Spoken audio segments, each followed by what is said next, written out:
Biblioteca del Congreso de la Nación, en esta oportunidad para la presentación del libro Facundo o Civilización y Barbarie, que es el segundo título de la colección Pensamiento del Bicentenario, publicada por la Biblioteca, que reúne obras fundamentales del pensamiento argentino y latinoamericano.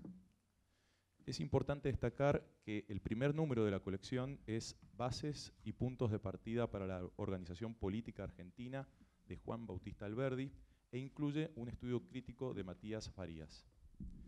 Esta edición de Facundo está complementada con el prólogo Facundo como atracción, el corto plazo de la política y el largo plazo de la literatura, de Alejandra Laera, y la modernización de las grafías correspondiente a la reforma ortográfica de Sarmiento, realizada con un meticuloso criterio histórico, lingüístico y sociológico que hace posible la comprensión de las innumerables alusiones del autor al tiempo que nos introduce en el debate histórico y político en torno al que Jorge Luis Borges ha calificado como el primer libro argentino.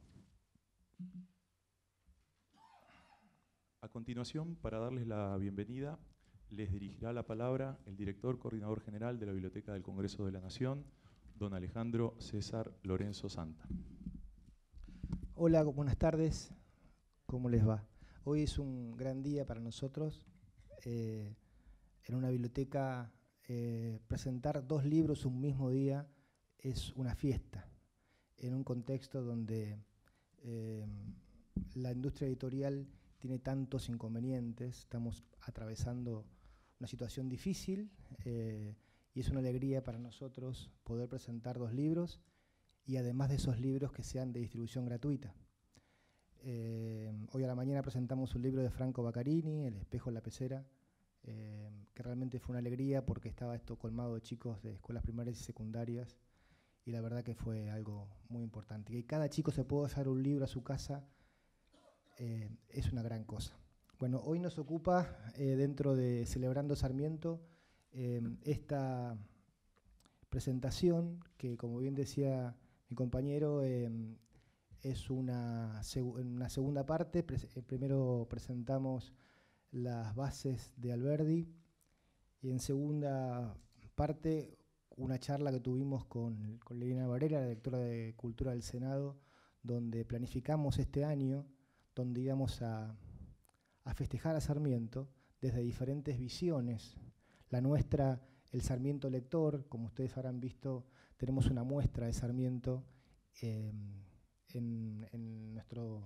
nuestra sala, en nuestro espacio cultural, y en la Noche de los Museos vamos a trabajar mucho con el tema de la visión de Sarmiento como lector. En primer lugar, quiero agradecer a nuestros compañeros de trabajo que pusieron posible esta edición, a nuestra gente editorial, que está trabajando ahora ya en un nuevo libro de esta propuesta del Bicentenario, a nuestros trabajadores de la parte de edición y de nuestras parte de impresiones y encuadernación, que es todo un trabajo manual. Son gente que viene de pasantías, de las escuelas Ragio, y que fueron tomados en esta biblioteca aportando una parte técnica. Gente muy joven, con una capacidad de trabajo inmensa. Agradecer, por supuesto, a nuestra gente de prensa, a la gente de gestión cultural y a todos los que hicieron posible este libro. También quiero agradecer mucho a la prologuista Alejandra Laera, muchas gracias.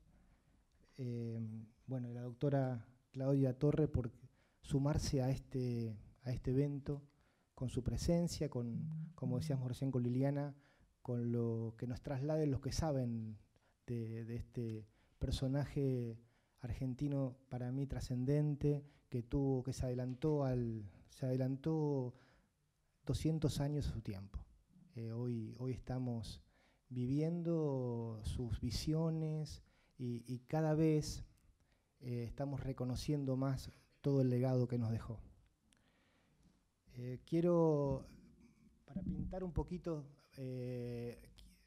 quién era Sarmiento, les voy a leer una carta que él escribe a Juan María Gutiérrez. La biblioteca es depositaria de la colección de Juan María Gutiérrez, de su biblioteca privada, y en ella tiene cartas personales con todos los próceres de esa época, desde Mitre, pasando por todos los políticos que en ese momento estaban decidiendo las cuestiones del país. En esa carta, Sarmiento desde Chile le envía el primer ejemplar del Facundo. Como no se lee, les voy a leer lo que decía. Dice así: Señor Juan María Gutiérrez, Santiago, julio 24 de 1845. Remito a usted el primer ejemplar del Facundo que ve la luz pública.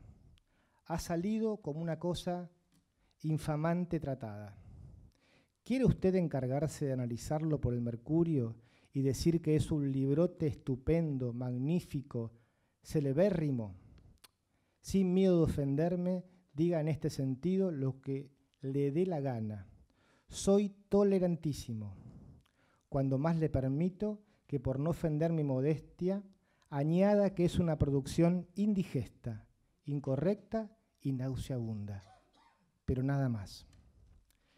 Si quiere hacerlo, que se publique para la salida del vapor, a fin de que no alcancen a salir las críticas que aguardo de mis amigos de por acá, esto es, el 30.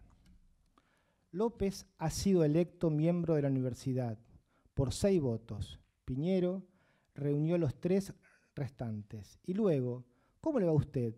¿Qué hace? ¿Por qué se hace la niña bonita y no me escribe? ¿Qué diablos? Vea, esté a la ira de la salida del buque para Europa, para que endilguemos el Facundo por allá y para Montevideo también. Quedo de usted, afectísimo amigo.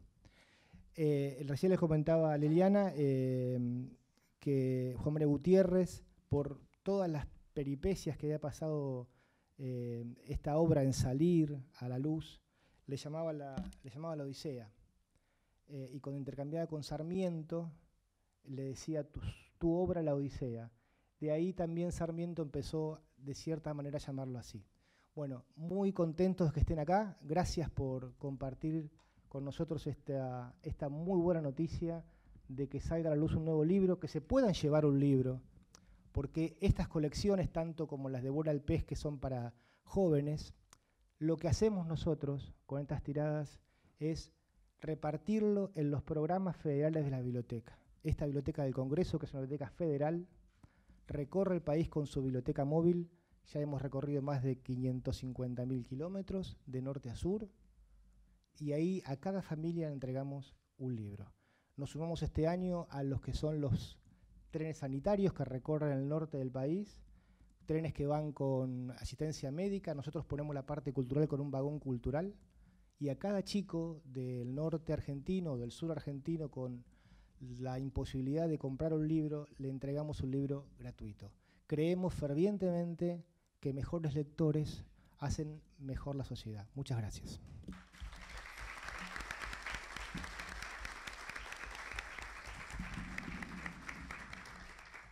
Alejandra Laera es doctora en Letras por la Universidad de Buenos Aires y profesora de Literatura Argentina en la misma universidad. Ha sido profesora visitante en universidades del país y del exterior y es investigadora del Consejo Nacional de Investigaciones Científicas y Técnicas. Ha publicado numerosos artículos y ensayos en revistas especializadas y volúmenes colectivos. Fue directora de El Brote de los Géneros, tercer tomo de la historia crítica de la literatura argentina y coeditora de varias compilaciones. A continuación, escuchamos a la prologuista del libro.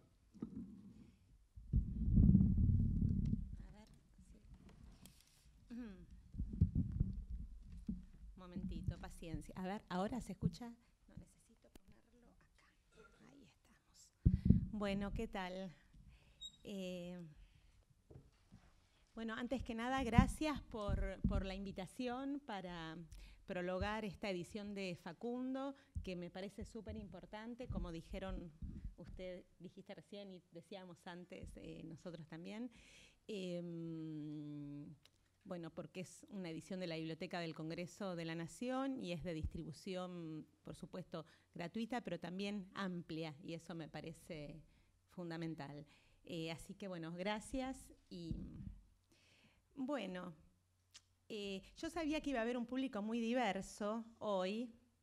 No sabía que iba a haber tantas caras juveniles, adolescentes, así que voy a tratar de hablar un poco de algunas cuestiones de Facundo que puedan realmente interesar, sobre todo a ustedes que lo conocen menos, ¿no es cierto? Que no sé si han leído Facundo o algunas partes o algo de eso.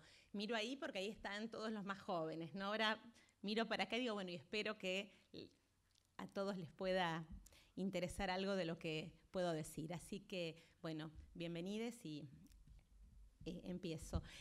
Bueno, siempre me llamó la atención cuando leía Facundo, que lo leí muchas veces porque lo enseñé en algún momento, algunas partes cuando trabajaba en la escuela secundaria y después también en la universidad, incluso cuando hice algún otro prólogo, ¿no? Un prólogo también para una edición de bolsillo, digamos, de Facundo, decía, siempre me llamó la atención la escena que cerraba el relato de vida de Facundo Quiroga, el caudillo riojano sobre que Sarmiento decidió hacer su biografía.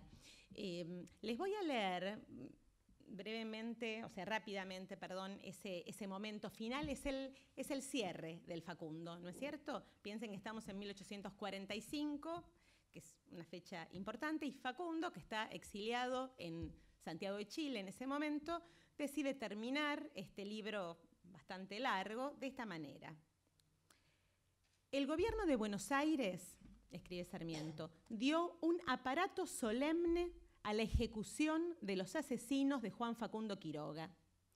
La galera ensangrentada y acribillada a balazos estuvo largo tiempo expuesta al examen del pueblo, y el retrato de Quiroga, como la vista del patíbulo y los ajusticiados, fueron litografiados y distribuidos por millares, como también extractos del proceso que se dio a luz en un volumen en folio.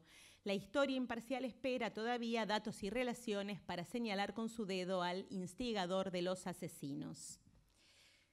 Esa escena que narra los sucesos del 25 de octubre de 1837, es decir, 8 años antes de la publicación del Facundo, es la que entrega o ofrece una respuesta oficial a la muerte de Quiroga, que había ocurrido 2 años antes, el 16 de febrero de 1835, en un paraje cordobés, el paraje cordobés de Barranca Yaco, lugar que de hecho le da nombre a ese capítulo final, que es el número 13 de la biografía que escribe Sarmiento.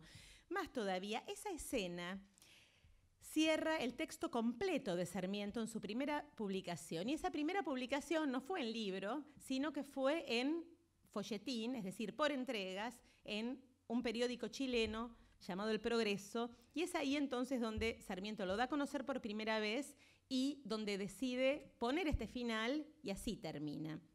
En la edición del libro, que sale un par de meses después, él agrega 2 capítulos más, ¿sí?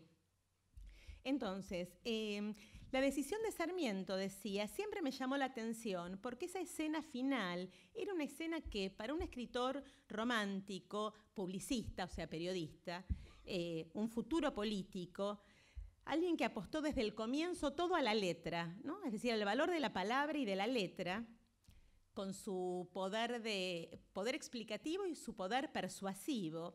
Era una escena, en cambio, repleta de imágenes.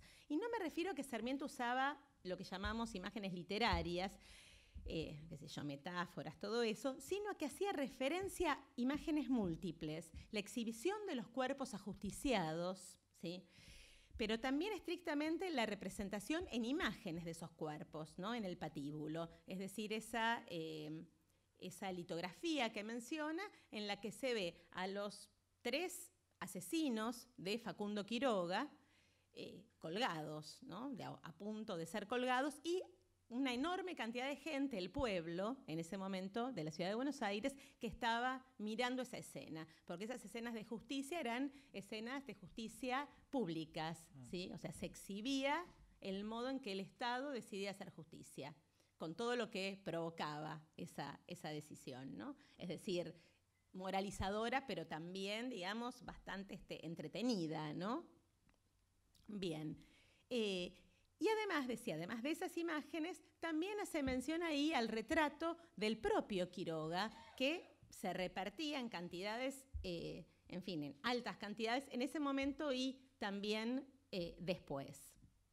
Quiere decir que la gente tenía el retrato de Quiroga en sus casas y también después compraría esas o recibía, eso no queda claro, hay partes que el Estado distribuía, ¿no? El Estado de Buenos Aires, cuyo gobernador era Juan Manuel de Rosas, y otras que la gente compraba. Entonces, quiero decir, esa gente tenía esas imágenes en su casa. En muchos casos se ponían en las paredes como adorno, en general, ¿no? Por los registros que hay del siglo XIX de que se hacen con esa suerte de estampitas. Bien, entonces, frente al exceso de letra de Facundo, Sarmiento de pronto al final pone puras imágenes, ¿no? Es más, lo que hace es referirse a la reproducción de los cuerpos como imágenes. Entonces, decía que siempre me llamó la atención ese final, pero la verdad nunca me había detenido a profundizar en él. Creo que por varios motivos, y entonces querría enmarcar este interés temprano pero relegado que tuve en esa escena final con la que de hecho inicio el prólogo, ¿sí? En lo que serían las lecturas que rodearon a Facundo de Sarmiento desde entrado el siglo XX. Entonces voy a mencionar estas cuestiones, ¿no? Una primera línea de lectura se centró en el eje civilización y barbarie, que fue parte del título que llevó el libro Facundo, ¿no? En algún momento Facundo era Facundo, civilización y barbarie, a veces civilización y barbarie y Facundo, según las ediciones, porque Sarmiento hacía muchísimos cambios. Entonces, una línea de lectura fuerte estuvo centrada en el eje civilización y barbarie como una interpretación ideológica que con uno u otro signo fue utilizada para pensar toda una parte de los problemas de América Latina, como si los problemas de América Latina pudieran, quizás sí, eso es decisión personal, dirimirse en términos de civilización y o barbarie. Esto, por supuesto, empezó esta lectura transamericana, digamos, del Facundo de Sarmiento. Empezó con un texto maravilloso de José Martí del año 1891 que se llama Nuestra América, donde él retoma esta dicotomía civilización o barbarie para hacer otro tipo de interpretación de lo que estaba pasando en ese momento en América Latina y ya dándole un sesgo imperialista a la relación, enfrentamiento entre civilización y barbarie, ¿sí? Porque, en un momento en que se trataba de ver qué pasaba con Estados Unidos en relación con Cuba, de donde era Martí, ¿sí? Que estaba todavía en una colonia española, y el resto de América. Pero además esta línea interpretativa tuvo un pico muy alto en los años 70, de 1970, sobre todo con un libro que se llamó Calibán, el Calibán de Fernández Retamar, de Roberto Fernández Retamar, publicado en 1971, que fue muy retomado en los años 90 por una serie de teóricos y de críticos que hacían estudios culturales y hablaban, digamos, de nuevo, ¿no? Trataban de pensar políticamente América Latina en relación con toda América y, en esta figura de Calibán como el bárbaro que se come todo, que lo deglute todo, iban a encontrar, digamos, un modo de entender los problemas políticos y económicos que atravesaba América Latina.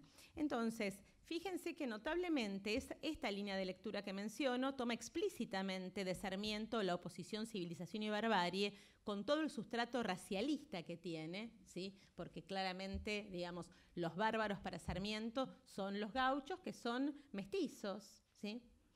Aunque eso no se diga explícitamente, no aparezca explícitamente la cuestión racial, pero está, ¿no? Es decir, que es un problema acuciante que, digamos, llega hasta el día de hoy. Entonces, decía, toma esa oposición civilización y barbarie con sustrato racialista, pero la desliga de la dimensión narrativa, es decir, ¿de qué se trata este libro, ¿no? ¿De qué habla Sarmiento cuando habla de la vida de Quiroga? Como si la vida de Quiroga fuera simplemente un pretexto para interpretar el Río de la Plata y, por extensión, América. Y entonces la desliga de la dimensión narrativa, pero la solapa con otra dicotomía, que es la de materialismo y antimaterialismo, con un fuerte sustrato antiimperialista, ¿no? Entonces, de algún modo uno diría que con esa lectura de Sarmiento muy fuerte, casi se da vuelta la lectura ideológica que hace el propio Sarmiento del eje civilización y barbarie. Otra línea de lectura, que fue un parteaguas en la Argentina, pero también en la crítica académica en general, fue la propuesta por alguien a quien, bueno, la mayoría de nosotros conocemos, que es Ricardo Piglia, en un texto que se llama Notas sobre Facundo. Imagínense un texto de 3... Les hablo casi a los chiques, ¿no? En este momento, pero bueno, no sé, me siento así como más... son mayoría, ¿no? Decía entonces que es un texto de 3 páginas donde dice casi todo y uno después de eso ya mucho no tiene para decir, ¿no? La propuesta que hace de lectura de Facundo. Pero ahí lo que hace Piglia, ¿qué es? Es detenerse en algunos recursos que utiliza Sarmiento, por ejemplo, la analogía, y también leer el Facundo como un texto donde, más que historia, hay mucho de ficción, ¿no? Es un híbrido con fuertes incrustaciones ficcionales.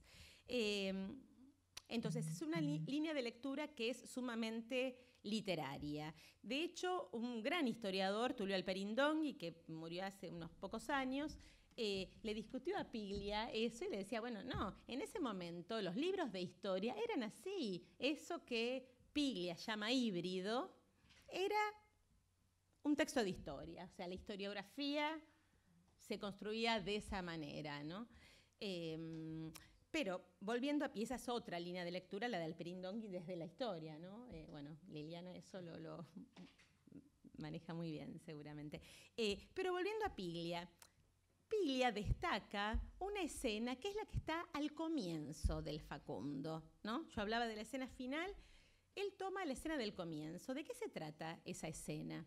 Es una escena que es, bueno, súper conocida por todos los que trabajamos alguna vez Sarmiento, en la que aparece el yo de Sarmiento, el yo bien autobiográfico, y donde él cuenta en pocas líneas cómo cruzó, perseguido por las autoridades de su provincia, San Juan, la frontera con Chile, cómo pasó al exilio y cómo en ese pasaje su cuerpo estaba lleno de cardenales, es decir, de moretones, golpeado, ¿sí? Y él, justo al pasar, lo que hace es escribir una frase muy también conocida dentro de lo que es la historia y la literatura argentina del siglo XIX, que es «On ne tue point les idées», que quiere decir «las ideas no se matan», ¿sí?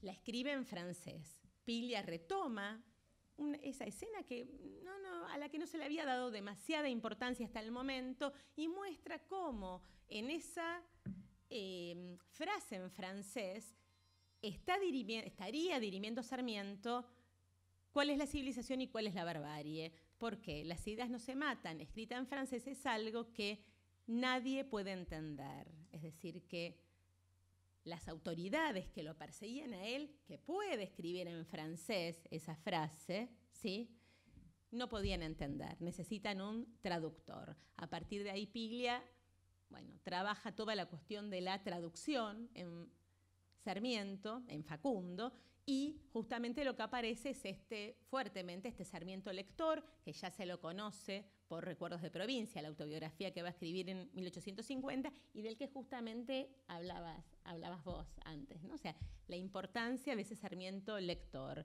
Alguien que escribió sobre, bueno, el lugar común, ¿no? Es decir, escribió sobre la Pampa y los gauchos sin haberlos conocido. ¿Sí? ¿Cómo lo hizo? Bueno, porque había leído mucho. Entonces, digamos, la lectura, ¿no?, es fuente de imaginación, es usina para la imaginación. En relación con esto, otra línea muy breve, que es una línea que ha leído Facundo en relación con los viajes. ¿Por qué? Porque el Facundo, después de este momento autobiográfico y de otro comienzo bueno, importante, ¿no?, que es el Sombra terrible de Facundo, vas a explicarnos qué ha pasado con este pueblo en los últimos años, algo así, es decir, leer a Facundo como un enigma a descifrar para entender la realidad del Río de la Plata. Después de eso, hay un capítulo largo donde Sarmiento describe la Pampa, ¿sí? Describe la Pampa porque, como dice él, es el espacio, ese espacio amplio, vacío, tal cual lo ve, entre comillas, porque no lo había visto nunca, ¿no? Lo ve él, surge la barbarie, ¿sí? Hay barbarie porque hay extensión, porque hay pocos pobladores. Como hay extensión, hay barbarie, por lo tanto hay despotismo. Entonces, a partir de ahí se hace toda una línea de lectura sobre los viajes, es decir, Facundo como un libro de viajes, ¿no?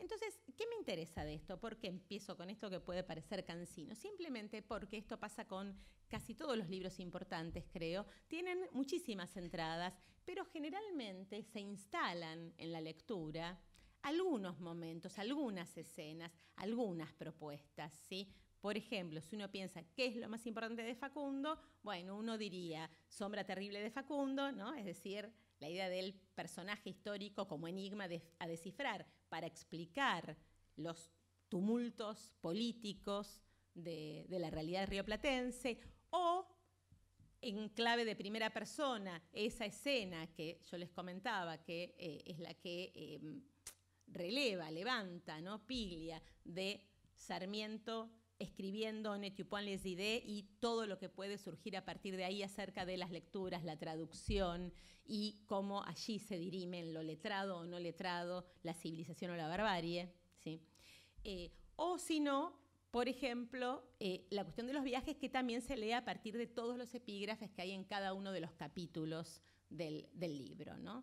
De viajeros ingleses, de escritores románticos europeos, en fin.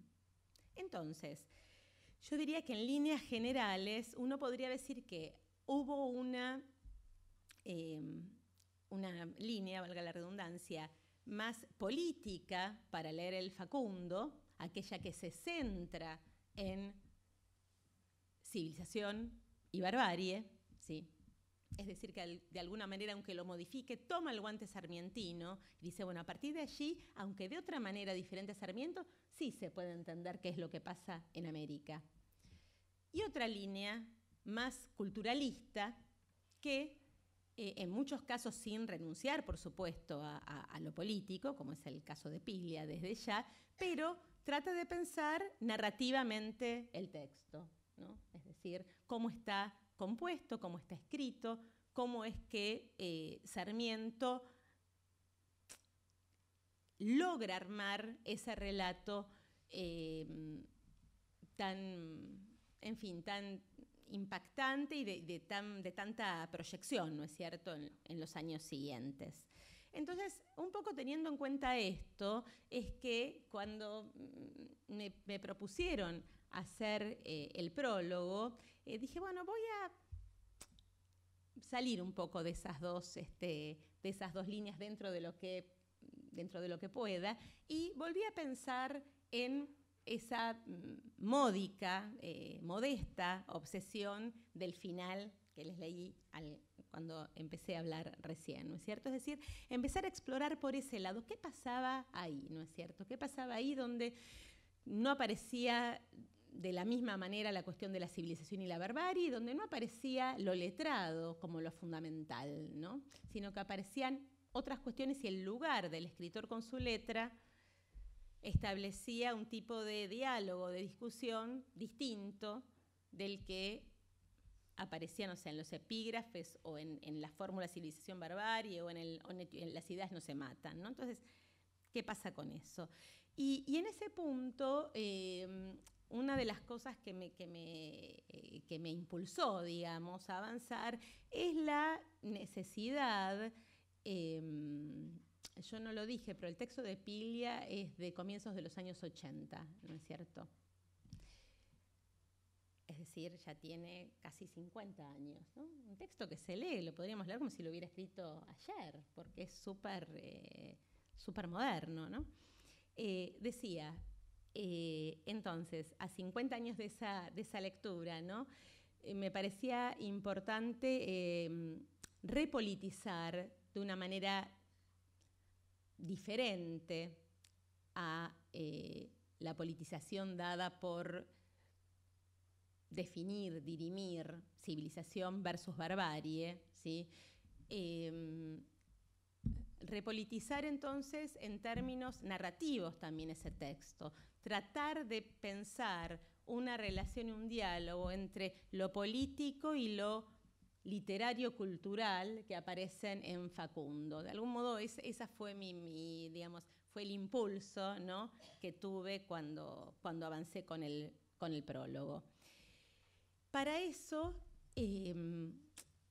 me interesaron dos cosas. Vuelvo un minuto a Piglia. ¿Por qué? Porque como yo les decía, ¿no?, está ese cuerpo que pasa, pero sobre todo en lo que él trabajó fue la cuestión de la traducción, ¿no? Entonces me interesaba más bien pensar en el cuerpo. Entonces, justamente la repolitización que me impulsó tuvo que ver con pensar ese cuerpo de Sarmiento, ese cuerpo lleno de moretones, ese cuerpo que se está, es decir, no lo que escribe y para que los otros no entiendan, ¿no?, sino ese cuerpo que se está trasladando en el exilio, perseguido, que por supuesto apuesta a la letra y a la escritura, pero que es irreductible a ella. Es decir, hay algo del orden de los cuerpos que es irreductible a la letra, a la escritura, a las ideas, ¿no es cierto?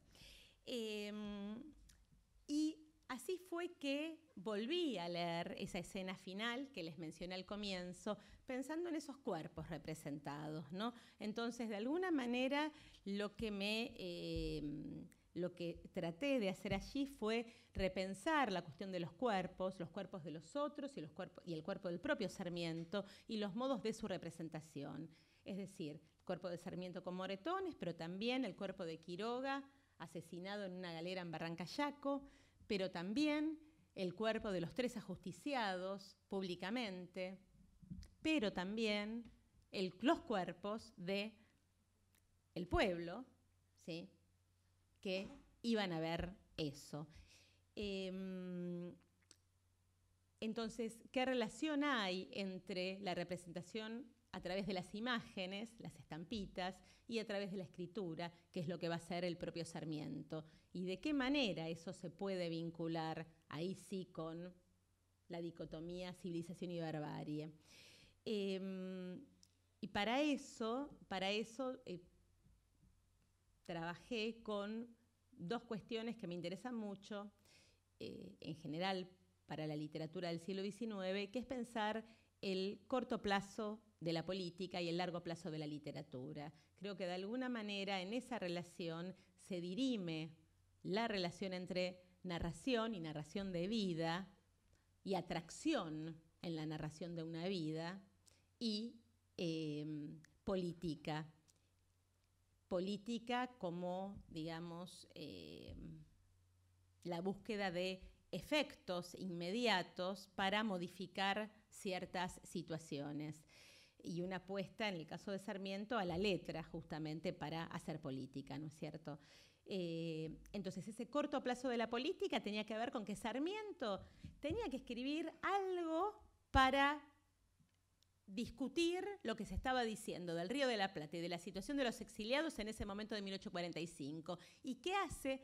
Escribe sobre la vida de Facundo Quiroga y la empieza y la termina de esta manera que les decía recién. Pero al mismo tiempo tiene otras pretensiones, ¿no? Y es que esa obra quede en el tiempo. Que quede en el tiempo, pero ya no solamente o únicamente, porque eso sería imposible, por los objetivos políticos que tenía, sino por la manera en que había decidido conseguir esos objetivos políticos. Es decir, objetivos políticos que no fueron en ningún momento en desmedro de una apuesta fuerte a lo narrativo, a lo literario, en fin, bueno, eso que nos encontramos cuando leemos Facundo.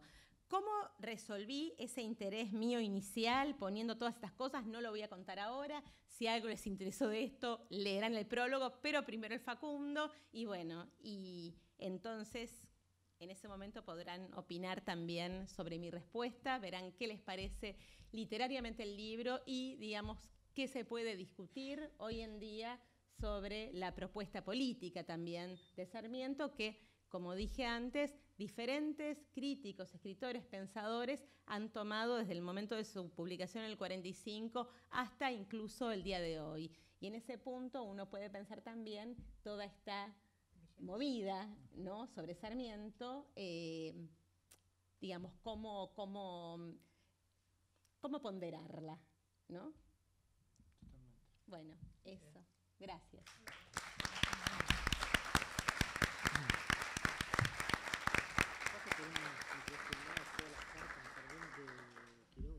Liliana Varela es licenciada en Historia y miembro del Instituto Histórico de la Ciudad de Buenos Aires, del cual fue jefa de investigaciones y directora.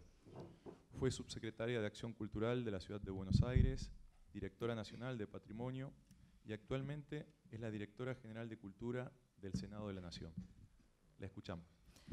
Bueno, hola, ¿cómo les va? Ante todo, soy docente de Historia. Trabajo en el Joaquín B. González.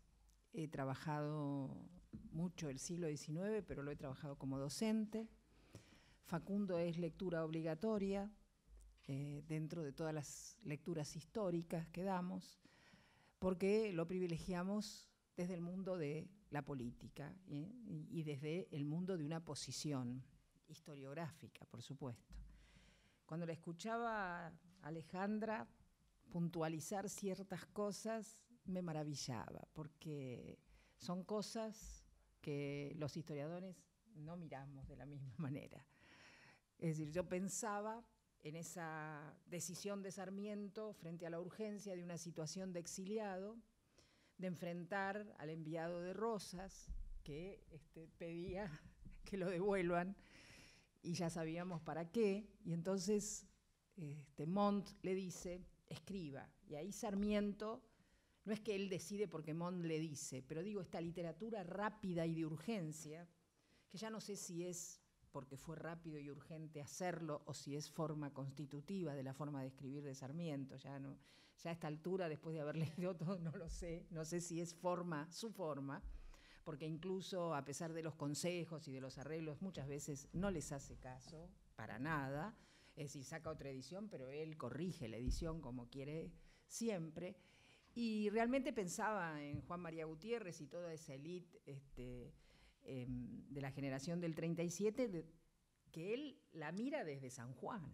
Es decir, cuando le pide a Gutiérrez, le está pidiendo el aval de todo un grupo de literatos, no de autodidactas, sino de profesionales, en donde él se siente excluido, pero quiere que lo ensalcen. Es su proyecto de vida, ¿no? Es su proyecto de urgencia política. Tal es así que, bueno, después de eso decide el viaje, y el viaje es otra huida, porque ya le había traído tantos problemas a Montt, también Sarmiento, su presencia, porque se pelea con todos, polemiza a través de los diarios.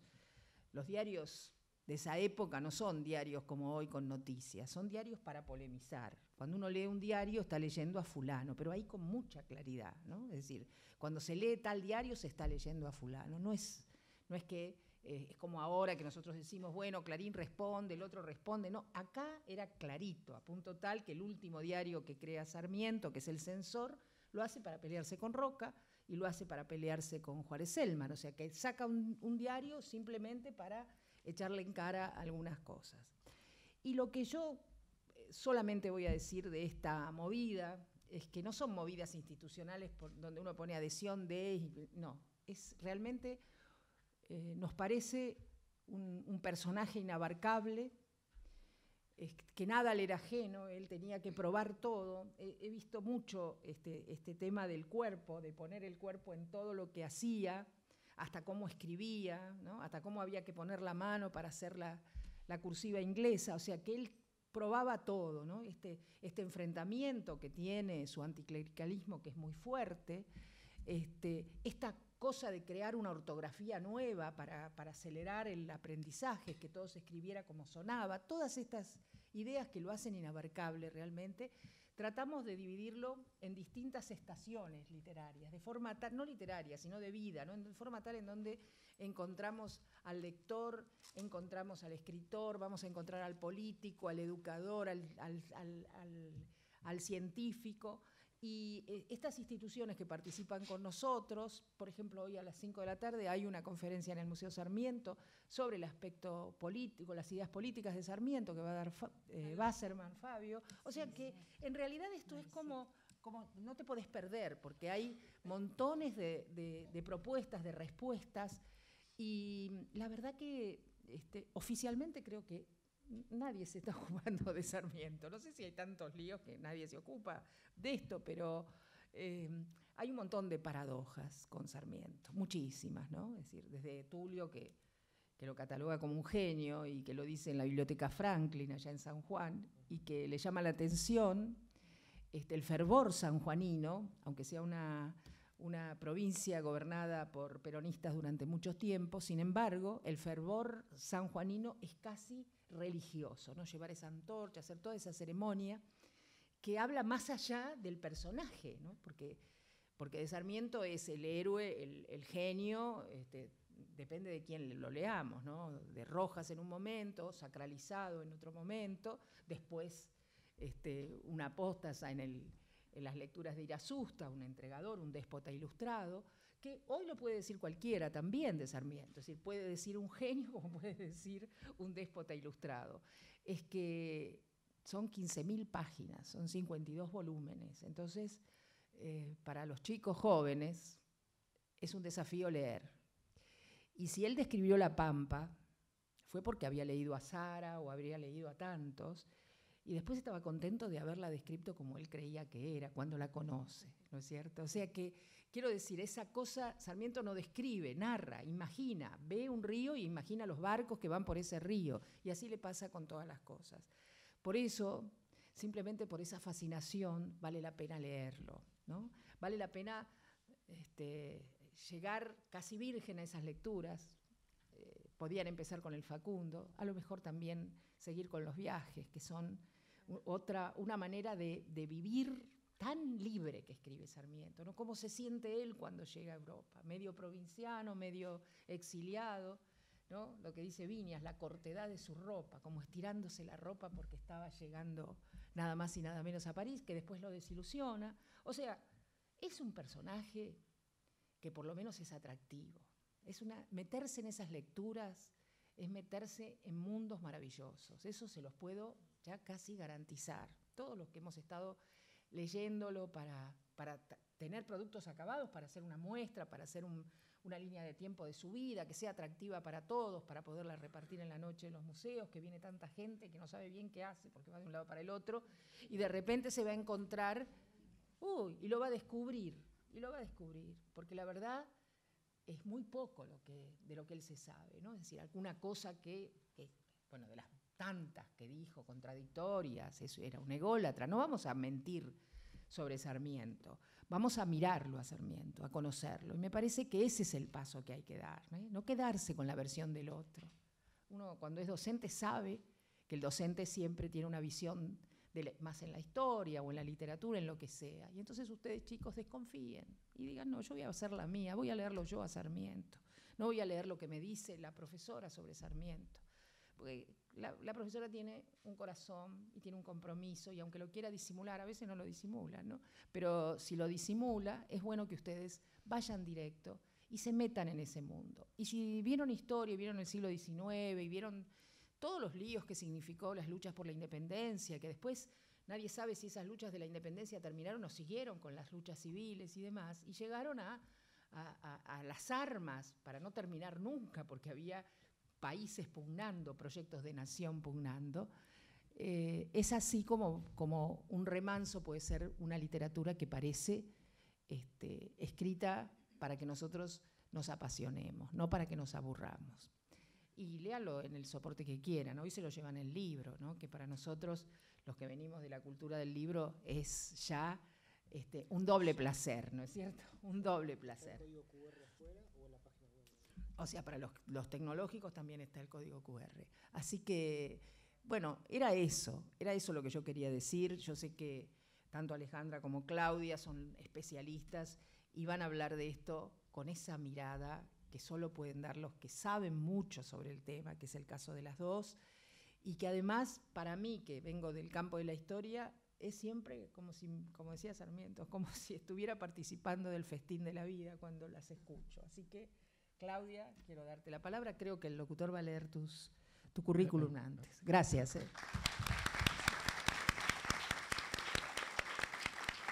Claudia Torre es doctora en Letras de la Universidad de Buenos Aires, actualmente es profesora regular del Departamento de Humanidades, se especializa en literatura argentina y en estudios de género, está trabajando en el proyecto Estado y Narración, Inscripciones Culturales en la Construcción de Espacios y Fronteras Argentinos, ha publicado artículos en libros y revistas académicas nacionales e internacionales, prólogos y ediciones anotadas.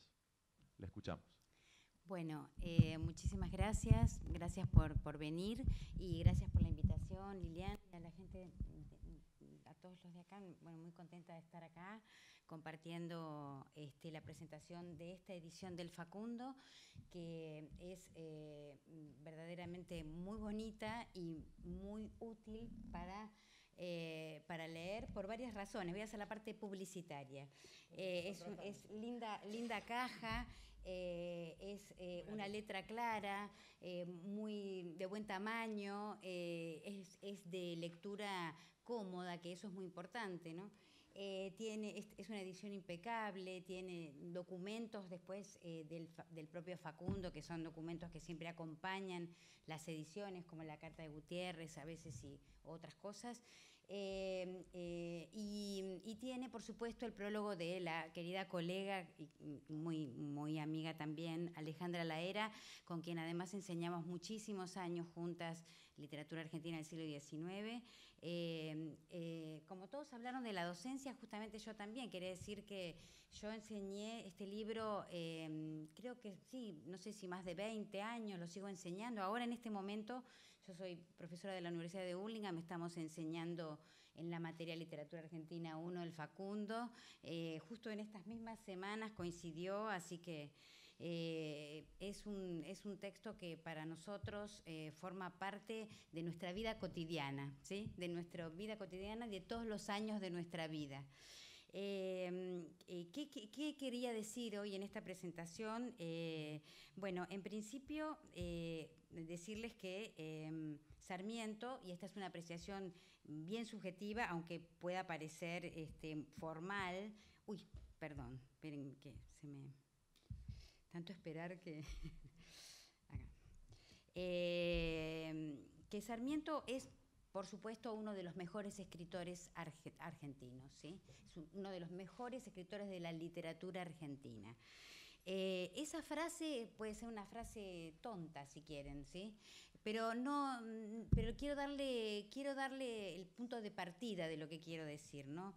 No solo Sarmiento es esto por su obra, sino también por su escritura y también por el impacto que tiene su obra, bueno, algo de esto mencionó Alejandra, en la literatura posterior. Es decir, se puede escribir como Sarmiento, ¿no? Imitando a Sarmiento. Se puede escribir en contra de Sarmiento, ¿sí? Escribir militantemente en contra de Sarmiento. Pero lo que no se puede hacer es ser indiferente, ¿sí? Entonces, este es el libro, ¿no? Estaba mencionando, cuando pensaba en Sarmiento, pensaba en el Facundo, ¿no? Sobre todo. Sin embargo, para nosotros, digamos, los que enseñamos literatura, Sarmiento es un escritor y eso es como una verdad de perogrullo. Pero la imagen de Sarmiento como escritor no es la que predomina en las representaciones populares o en las representaciones más difundidas. Siempre le gana la de Sarmiento maestro, ¿sí? Y sobre todo la figura de que Sarmiento no faltó nunca a la escuela, cosa que no sé cómo se pudo haber verificado eso alguna vez. ¿Cómo? Claro, pero la imagen del maestro, ¿no? Mucho más que la del escritor. Y también otra imagen muy fuerte, muy importante de Sarmiento, que es que Sarmiento fue presidente, ¿sí? Ambas imágenes son realmente funciones muy importantes en la vida social, ¿no? Ser un maestro, ser un presidente. Así que uno, digamos, puede aceptar esa distribución de valores en la fijación de esta figura pública. Podemos decir entonces, como casi desprolijamente, que Sarmiento, el maestro y presidente, fue además escritor, ¿no? Es una expresión que yo he escuchado a veces, incluso en los discursos de divulgación. Y por cierto, allí ya estamos en una formulación que es absolutamente inadmisible, ¿no? Porque significaría que la escritura de Sarmiento, la escritura ocupa en Sarmiento un lugar colateral, incluso funcional en términos políticos, ¿no? Y esto por supuesto no es así. Pero, ¿qué significó? La pregunta que nos tenemos que hacer, ¿no? ¿Qué significó para Sarmiento escribir? O preguntémonos incluso más focalizadamente, ¿qué pudo haber significado para Sarmiento escribir y desear publicar el Facundo como folletín, como libro, en francés para la reseña que le hizo después Charles Massad en la revista de Ambos Mundos en París? Significó muchísimo, lógico, ¿no? Significó, tratemos de enumerar, una forma de decir la política, una forma de inventar el territorio, una dimensión del exilio, de la experiencia del exilio, una forma de dar cuenta de un acopio de legados. Es impresionante todo lo que podemos aprender con todas las citas de Sarmiento, citas mal puestas, desprolijas. Esto se ha estudiado muchísimo y justamente hemos compartido esa dimensión de la obra de Facundo con Alejandra estudiando este tipo de cosas. Una forma de dar cuenta de un acopio de legados, decía, el espacio por excelencia de la discusión y del debate. Incluso algunos han leído en su escritura la forma catártica de una suerte de resentimiento, ¿no? El sanjuanino, el provinciano que viene a Buenos Aires y debe conquistar Buenos Aires y tiene que ganarse su lugar. Esto entonces para mí configura algo como si les dijera una escritura en sangre, ¿sí? ¿Vieron como cuando se dice que alguien tiene alcohol en sangre o que alguien tiene glucosa en sangre? Bueno, Sarmiento tuvo escritura en sangre, ¿sí? Estamos ante un caso de escritura en sangre. Alejandra describe en su prólogo esa escritura, ¿no? Y dice un par de cosas, bueno, todo lo que dice me interesa, pero voy a marcar dos cosas. Dice que Sarmiento, al escribir contra Rosas, escribe en contra de la versión estatal, ¿no? Qué interesante pensar esto, ¿no? Escribir en contra de la versión estatal. Fíjense qué objetivo también de escritura, ¿no? Y sobre todo cuando sabemos, porque lo estamos leyendo con el diario del lunes, que después él iba a ser el Estado, ¿sí? Esto es muy importante, ¿no? Porque si no pareciera que escribir así como una cosa, como decimos, medio trosca, ¿no? Escribir en contra del Estado per se. Pero justamente, ¿qué quiere decir escribir en contra del Estado? Ahí hay un interés importante de Sarmiento en el Estado, ¿no? Y esto es algo que no está realmente lo suficientemente estudiado a veces en ciertos textos que circulan sobre Sarmiento y su Facundo, ¿no? Tengamos en cuenta este hecho porque, bueno, como les decía, Sarmiento fue presidente, como ya saben, entre el 68 y el 74. Y después Alejandra sigue diciéndonos que Sarmiento, y aquí ella expresa una lectura, creo yo, muy precisa, ¿no? Ella dice, no puede ver un mínimo gesto democratizador en el espectáculo público del rosismo, ¿no? Esta intuición tuya, Ale, me hizo pensar muchísimo, porque realmente, ¿qué es lo que miraba Sarmiento, no? ¿Qué es lo que, no solo lo que miraba, lo que podía ver, ¿sí? La imagen de Sarmiento siempre es de vehemencia, ¿no? Siempre es de una persona que tiene todo el universo adelante y va por él, ¿no? Pero sin embargo, eso no es garantía de que se pudiera ver todo, ¿no? Y en el caso de cómo Sarmiento piensa el rosismo, en particular el espectáculo público del rosismo, ¿no? Porque eso no es otra cosa que el Facundo, ¿no? En su escena de muerte y de vida de Facundo Quiroga. Pero entonces, ¿qué quiere decir esto, no? ¿Qué posibilidades tengo de leer eso? ¿Con qué herramientas puedo leer eso, no?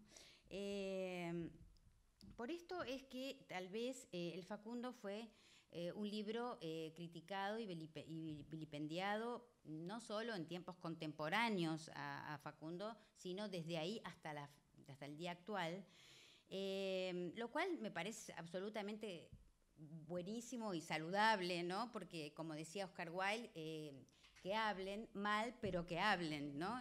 Lo peor que le puede pasar a un libro es el silencio de sus lectores o de sus miradas críticas. Pero en principio pienso en esas críticas fuertes que se le hicieron a Sarmiento en vida, incluso muy contemporáneas al propio texto, ¿no? Y que yo pienso que eran críticas que no buscaban discutir con el Facundo. Y esto es lo que quisiera focalizar, sino que buscaban corregirlo. Y esto, entonces, como Sarmiento, por supuesto, fue despectivo con todas las críticas que le hicieron, le interesó cero las críticas que le hicieron. Pero, y la carta a Gutiérrez lo muestra, ¿no? Es decir, él no está esperando la crítica del autorizado.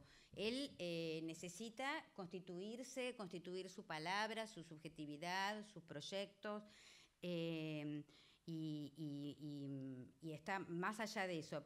O sea, no atiende las críticas que le hacen, pero justamente yo creo que ahí hay algo, voy a salir como en defensa de Sarmiento en este sentido, en el sentido de que esas no eran críticas, no sé si uno ve todas las notas que le hizo Alsina, eran más bien correcciones, ¿no? Entonces, ¿qué lugar tiene el crítico? ¿Qué lugar tiene el corrector? ¿Qué lugar tiene el autor? ¿No es cierto? Acá Sarmiento sobre esto puede decir muchísimo. Entonces, pienso que Sarmiento no fue esquivo a esas críticas porque no eran tales, ¿no? En ese caso, cuando hay discusiones, como es el caso de las cartas quillotanas, cuando Sarmiento tiene, claro, la polémica con Alberdi, ahí sí realmente hay un intercambio potente entre dos potencias, digamos, ¿no? Pero aquí en el Facundo, y los comentarios y las críticas que le hacen sus contemporáneos tienen ese lugar de corrección, ¿no?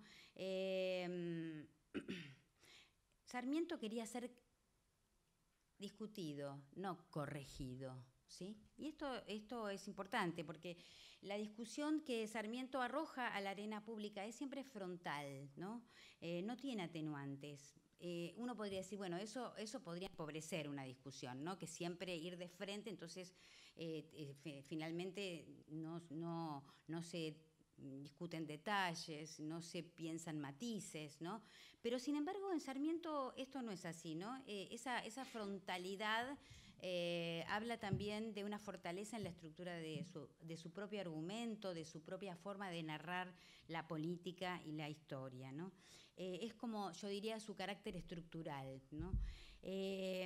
O sea que este es un libro labrado en la construcción atenta y obsesiva de la figura del enemigo, del antagonista, ¿no? El libro no se llama El General Paz, se llama Facundo Quiroga, Civilización o Barbarie. Entonces, hay que conocer mucho al enemigo, ¿no? Decía muchos especialistas en temas bélicos señalaron eso, ¿no? Y por eso, bueno, para ir cerrando, así con fiestas bélicas y rememorando el arte de la guerra de Sun Tzu, creo que Sarmiento encaró él mismo la figura del enemigo, hasta casi que nos enseñó a ser el enemigo, ¿no? Diremos escritor, maestro, presidente y enemigo, ¿sí? Me entristece a mí, sin embargo, y con todo esto, me entristece mucho y me preocupa ver la rápida consideración con que se lee a Sarmiento a veces como el vampiro de la sangre de los gauchos, como el antirrocista sin más, ¿sí?, como el protogenocida. Esa imagen, esas imágenes de Sarmiento muy apuradas, pero muy prejuiciosas y sin embargo muy eficaces, ¿no? Tenemos que tener cuidado con eso, ¿no? Tenemos que desconfiar, como decía Liliana, porque son imágenes que de pronto nos hacen creer que sabemos sobre Sarmiento, porque sabemos eso, y en realidad sabemos un poquito, nada más. Porque Sarmiento siempre tiene algo más para decirnos, ¿no? Esto es una cosa también muy interesante de su obra. Yo quería terminar leyendo un fragmento, si me permiten, muy breve, del capítulo 13 de Barranca Yaco, y también contarles, porque digamos, las cosas en la vida pasan siempre por algo, que con Alejandra Laera hicimos hace un tiempo una muestra multimedial en el centro, en el CCK, y esa muestra se llamaba Los lugares de la ficción, y eran todos los lugares que la literatura argentina... sí, todo esto es una casualidad. Los lugares de la literatura argentina que se nos aparecen a través de distintos autores en distintas épocas, desde la colonia hasta nuestros días. Y cómo se ficcionalizan esos lugares, cómo a veces conocemos esos lugares por los libros, no por el turismo, ¿no?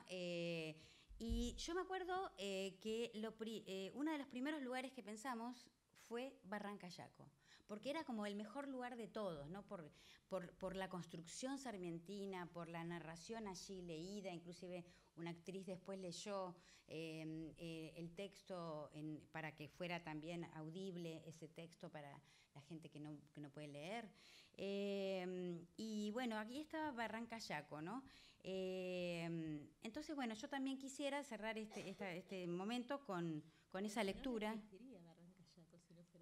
Claro, además no existiría. No es un pueblo o una ciudad que uno va y tiene un hotel o tiene un festival de cine, algo así, digamos, de cine argentino del siglo XIX. Bueno, por ahí, ¿no? Les quiero dar mi última recomendación docente, que es el texto que voy a leer. Presten atención a todos los mecanismos de construcción del relato exhibidos en esta escena, que es una escena de violencia política.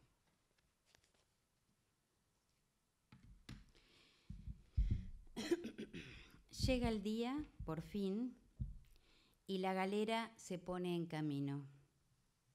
Acompáñale a más del postillón que va en el tiro, el niño aquel, 2 correos que se han reunido por casualidad y el negro, que va a caballo.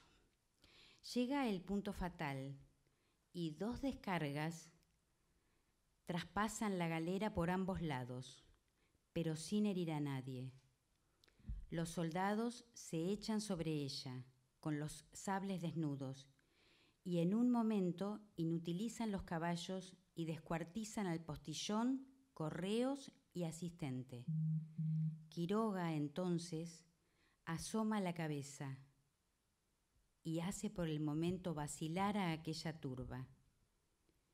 Pregunta por el comandante de la partida, le manda a acercarse y a la cuestión de Quiroga, ¿qué significa esto?, recibe por toda contestación un balazo en un ojo, que le deja muerto.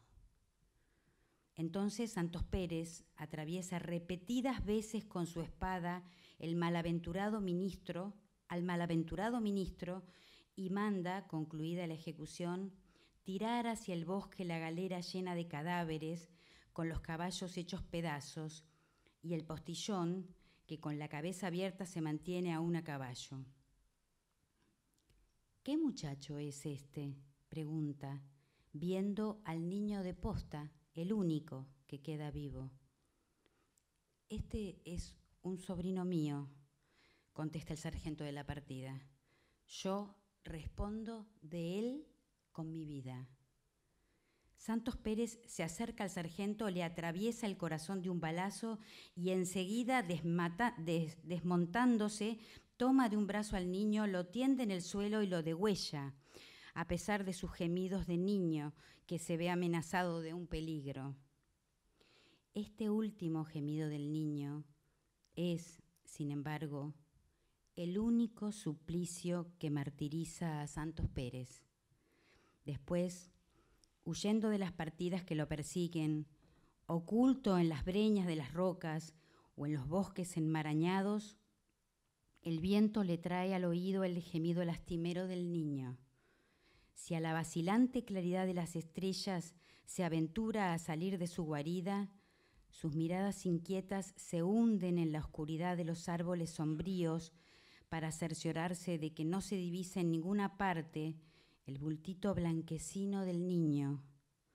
Y cuando llega al lugar donde hacen encrucijada dos caminos, lo arredra ver venir por el que él deja al niño animando su caballo.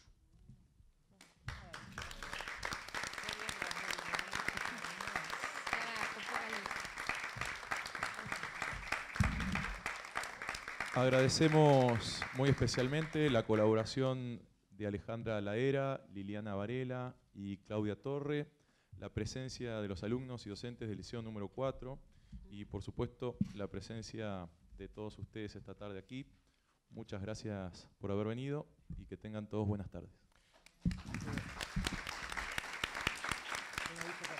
Un aviso parroquial para quien quiera, hoy se llevan el libro, pero quien quiera bajarlo en digital, nuestra página web, ahí con código QR, con el celular, pueden bajarlo y leerlo y trasladarlo a otras personas que lo quieran leer. La idea es la mayor difusión posible de este libro. Gracias.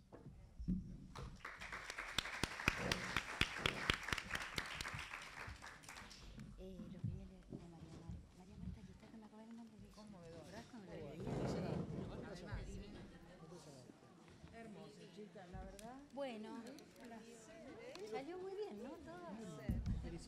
¿La verdad? Sacamos una foto. Bueno, vamos. Gracias por la descripción de la promoción. ¿Viste? Esa era la idea.